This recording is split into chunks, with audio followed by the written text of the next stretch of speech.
सो hi students, कैसे हो आप सब। आज की इस वीडियो में हम लोग देखने वाले हैं जो आज का आप लोग का हिस्ट्री सिविक्स का पेपर हुआ था उसका एक क्विक एनालिसिस।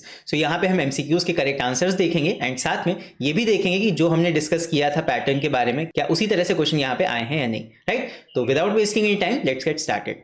यहाँ पे हम पेपर को ओपन कर लेते हैं। यहाँ पे आपका जो पहला पार्ट है उसमें एमसीक्यूज आते हैं, तो अभी एमसीक्यूज के हम यहाँ पे आंसर्स को डिस्कस कर लेते हैं।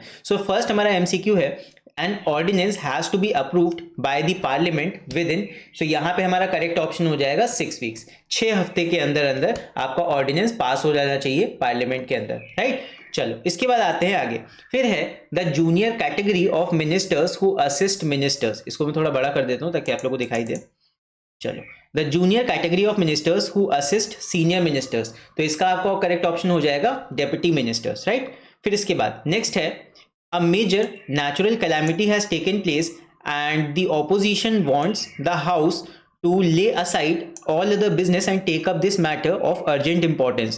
यहाँ पे कौन सा मोशन पास किया जाएगा? यहाँ पे इसका करेक्ट ऑप्शन हो जाता है हमारा ऑप्शन नंबर ए। एडजर्नमेंट मोशन ऐसे ही केसेस में, ऐसे ही सिचुएशंस में पास किया जाता है। राइट, फिर इसके बाद आते हैं फोर्थ पे। When the supreme court reviews any judgment made by it to remove an error. जब सुप्रीम कोर्ट खुद का ही जजमेंट दोबारा से रिव्यू करती है तो इसको हम बोलते हैं रिवाइजरी ज्यूरिसडिक्शन। ठीक है, फिर इसके बाद देखते हैं फिफ्थ है the dash has the power to summon the houses of parliament. तो ये वाला एमसीक्यू हमने कल किया था।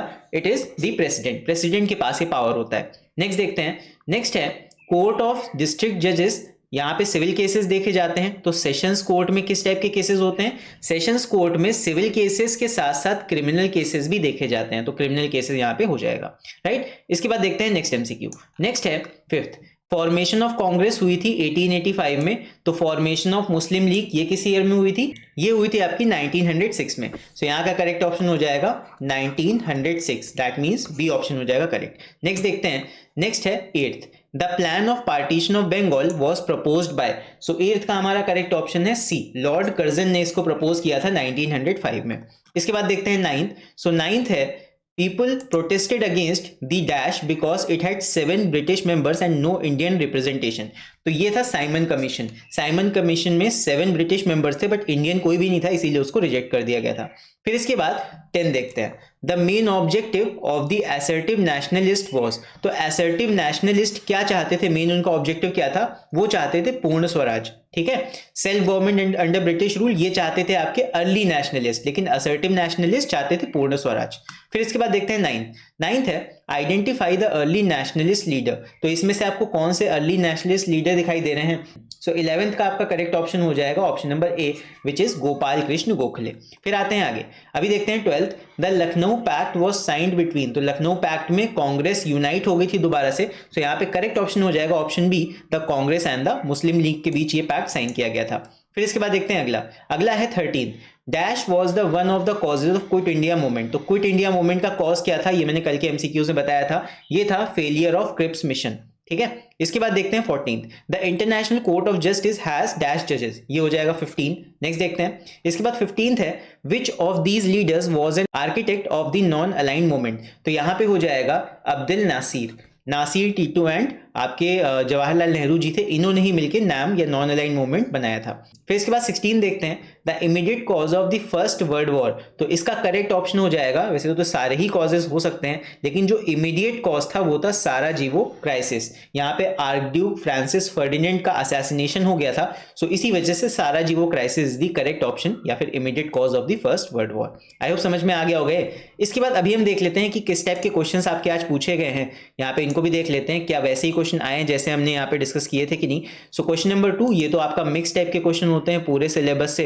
पार्ट 2 हमने डिस्कस किया था कैसे क्वेश्चंस आएंगे। तो देखो पार्ट 2 का जो क्वेश्चन नंबर 3 है ये आपका यूनियन पार्लियामेंट से आया है एंड यहाँ पे आपका मिक्स करके देखो क्वेश्चन आया है। आपका यूनियन पार्लियामेंट के ऊपर क्वेश्चन है, लोकसभा के ऊपर भी क्वेश्चन है एंड पार्लियामेंट के यहाँ पे मेनली फंक्शंस आपसे पूछे गए हैं अलग अलग। चलो इसके बाद देखते हैं अगला क्वेश्चन 4। यहाँ पे मैंने बोला था कि या तो प्रेसिडेंट या प्राइम मिनिस्टर में से क्वेश्चन आता है या काउंसिल ऑफ मिनिस्टर से क्वेश्चन आता है। यहाँ पे मोस्टली जितने भी क्वेश्चन आए हैं किसके ऊपर आए हैं? प्रेसिडेंट के ऊपर। ये मैंने तुम्हें बताया था कि prime minister and council of ministers का यहाँ पे आने का चांस काफी कम है, तो प्रेसिडेंट का क्वेश्चन आने का चांस काफी ज्यादा हो जाता है। यहाँ पे देख सकते हो तुम्हारा प्रेसिडेंट के ऊपर ही बेस्ड ये वाला क्वेश्चन आया, तो ये भी मैंने बता दिया था। फिर इसके बाद देखते हैं क्वेश्चन 5, तो यहाँ पे था the constitution of India provides for a high court. तो यहाँ पे हाई कोर्ट के ऊपर काफी सारे क्वेश्चन देखो इस बार आए हैं। हाई कोर्ट और सब ऑर्डिनेट कोर्ट्स यानी कि लोक अदालत के ऊपर देखो क्वेश्चन आए हैं। मैंने बोला था सुप्रीम कोर्ट का क्वेश्चन नहीं आएगा इस बार, तो सुप्रीम कोर्ट के ऊपर देखो आया भी नहीं है। तो सुप्रीम कोर्ट मैंने कहा था नहीं आएगा इस बार, तो देख लो हाई कोर्ट्स के ऊपर क्वेश्चन आया है। तो जिन लोगों ने इसके बारे में पढ़ लिया होगा उनका आज का क्वेश्चन अच्छा हुआ होगा। सो कमेंट्स में लिखकर जरूर बताना किन किन लोगों ने ये क्वेश्चंस को अटेम्प्ट किया है। चलो सेक्शन बी देखते हैं। सेक्शन बी में आपका सबसे पहला क्वेश्चन है क्वेश्चन नंबर 6। ये है आपका फर्स्ट वॉर ऑफ इंडिपेंडेंस यानी कि 1857 का रिवोल्ट। ये मैंने प्रेडिक्ट किया था अपने वीडियो में कि इसके ऊपर पक्का एक क्वेश्चन आएगा, एंड मेरी बात देखो सच हो गई, इसके ऊपर भी एक क्वेश्चन ये आया है, राइट। इसके बाद क्वेश्चन नंबर 7, इस बार पिक्चर बेस्ड ये वाला क्वेश्चन था। ये आपका दांडी मार्च के ऊपर क्वेश्चन आया है, एंड इंडियन नेशनल मूवमेंट के ऊपर मैंने कहा था जो फर्स्ट फेज और सेकंड फेज था उन दोनों के ऊपर एक क्वेश्चन आता है मिक्स होके, काफी लंबा टॉपिक था। तो मैंने बोला भी था कि चाहो तो इसको छोड़ सकते हो, बट इजी क्वेश्चन आया था। ये तुम्हारा जो पिक्चर है ये तुम्हारा दांडी मार्च के ऊपर है। सो दांडी मार्च का पिक्चर क्वेश्चन आया था, एंड इसी के ऊपर बेस्ड इसी से रिलेटेड और भी आगे क्वेश्चंस थे। फर्स्ट क्वेश्चन तो बहुत इजी था, इसके बाद फिर नॉन कोऑपरेशन मूवमेंट यहाँ पे पूछ लिया गया है। Name the incident which led to the suspension of this movement, तो उसी से रिलेटेड आगे पीछे करके क्वेश्चंस पूछे गए। तो आई होप ये वाला क्वेश्चन भी हो गया होगा सब लोग का। इसके बाद आते हैं क्वेश्चन 8 पे। क्वेश्चन 8 तुम्हारा आया है INA से, इंडियन नेशनल आर्मी से।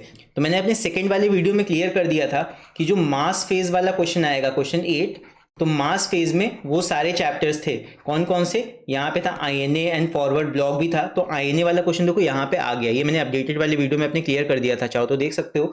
और इसके अलावा मैंने क्वेश्चन 9 यहाँ पे प्रेडिक्ट किया था दैट ये तुम्हारा सेकेंड वर्ल्ड वॉर से क्वेश्चन आएगा, because just last year first world war का क्वेश्चन आ चुका था, इसीलिए मैंने बोला था कि सेकंड से। और राइज ऑफ डिक्टेटरशिप से भी क्वेश्चन आएगा। तो देखो राइज ऑफ डिक्टेटरशिप से ये वाला पार्ट आ गया और सेकंड वर्ल्ड वॉर से ये वाला आ गया। सो अगर तुमने वो वाला वीडियो देखा होगा तो ये वाला क्वेश्चन भी तुम्हारा क्लियर हो गया होगा। इसमें काफी कम पढ़ना था तुमको इस वाले टॉपिक में, तो इसीलिए मैंने बोला था कि question 9 second world war rise of dictatorship इसको अच्छे से तैयार कर लेना। इसके बाद तुम्हारा लास्ट क्वेश्चन UNO के ऊपर था क्वेश्चन 10। ये भी देख लो UNO के ऊपर क्वेश्चन आ गया सीधे सीधे। और NAM तुम्हारा पूछा नहीं गया। NAM मैंने बोला था नॉन अलाइन मूवमेंट के ऊपर जो बड़े क्वेश्चन है वो आना मुश्किल है, तो उसके ऊपर MCQ ही आ सकते हैं, MCQ ही आए हैं। तो ये था हमारा प्रेडिक्शन, एंड उसी तरह सेम देखो पेपर पूरा आया है। सो वो वाले वीडियो को देख के तुम लोग का आज का पेपर अच्छा हुआ कि नहीं मुझे कमेंट्स में लिखकर जरूर बताना। सो इसी के साथ चलो मिलते हैं फिर नेक्स्ट वीडियो में। नेक्स्ट वीडियो में हम लोग देखने वाले हैं मैथ्स। तो मैथ्स का पेपर तुम लोग का 10th को होने वाला है, उससे रिलेटेड भी मैंने काफी सारे वीडियोस प्लान किए हैं। बाकी और किसी टॉपिक में अगर उसमें कोई पर्टिकुलर दिक्कत है तो वो भी मुझे कमेंट्स में लिख के बता सकते हो। कोई प्रॉब्लम है तो मुझे मेल कर सकते हो, मेल तुम्हें डिस्क्रिप्शन में मिल जाएगा। और इसके साथ साथ जो क्लास 12th के स्टूडेंट्स हैं, तुम लोग का नेक्स्ट अब कंप्यूटर का पेपर है, कंप्यूटर साइंस का। तो यहाँ पे जितने भी क्लास 12th के बच्चे अगर ये वीडियो देख रहे हो तो मेरे सेकंड चैनल को जरूर से सब्सक्राइब कर लो। वहां पे मैं कंप्यूटर साइंस की अब back to back videos post करने वाला हूँ, ठीक है। तो चलो मिलते हैं फिर अगले वीडियो में, और तुम लोग भी सब्सक्राइब करके बेल आइकन को जरूर प्रेस करना ताकि तुम लोग को आगे आने वाले सभी वीडियोस का नोटिफिकेशन मिल जाए, ठीक है। तो मिलते हैं अगले वीडियो में, तब तक के लिए take care, see you and bye bye.